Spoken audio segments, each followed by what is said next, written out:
চহকী অসমখন বিভিন্ন ধৰণৰ সুস্বাদু ব্যঞ্জনেৰে ভৰপূৰ।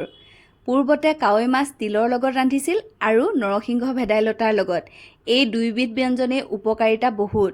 তিলৰ উপকাৰিতা বহুত, গুণাগুণো বহুত। এইবোৰ বাৰু আমি পিছে পৰেও পাতিম। কাৱৈ মাছৰ লগত তিল দি ৰন্ধা আঞ্জাকণ খাইছেনে? মাছকেইটা বাছি কুচি লোৱাৰ পিছতে নিমখ হালধি সানি ল'লোঁ। কেৰাহীত অলপমান তেল গৰম কৰি এতিয়া মাছকেইটা ডিপ ফ্ৰাই কৰি ল'ম। এইখন তৰকাৰীত কিন্তু মাছকেইটা অকণমান টানকৈ ভাজিব লাগিব। 3টা মাছৰ কাৰণে মই 2 হেতা তিল দিছোঁ, সৰু হেতাৰে। পানীত অকণমান সময় তিয়াই ৰাখিলোঁ। আনফালে কেৰাহীত তেল গৰম হ'ল। এতিয়া মাছকেইটা ভাজি ল'লোঁ। তিয়াই ৰখা তিল, নহৰু, আদা, জলকীয়া দুটা আৰু এডোখৰ পিঁয়াজ, লগতে 10-12টা জালুক দি পেষ্ট কৰিলোঁ। মাছকেইটা ভজা হৈয়ে গ'ল। কেৰাহীৰ পৰা এতিয়া মাছকেইটা তুলি ৰাখিলোঁ। সেইকণ তেলতে অকণমান কালজিৰা আৰু এটা শুকান জলকীয়া দিছোঁ। ভাজি থকাৰ পিছতে মিহি মিহিকৈ কুটি লোৱা পিঁয়াজ এটাও দিলোঁ।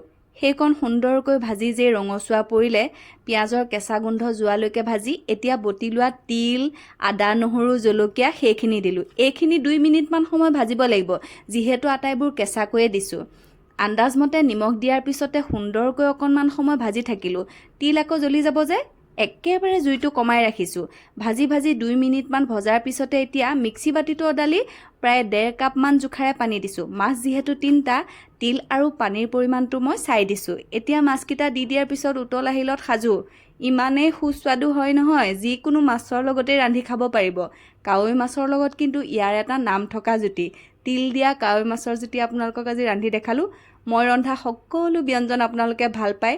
এইবিধ কিন্তু ৰান্ধি খাবলৈ নাপাহৰিব দেই। পূৰ্বৰে পৰা চলিত ৰন্ধন প্ৰণালীবোৰ আমি অনুসৰণ কৰিবই লাগিব, ৰান্ধি খাবই লাগিব, নহয়নে?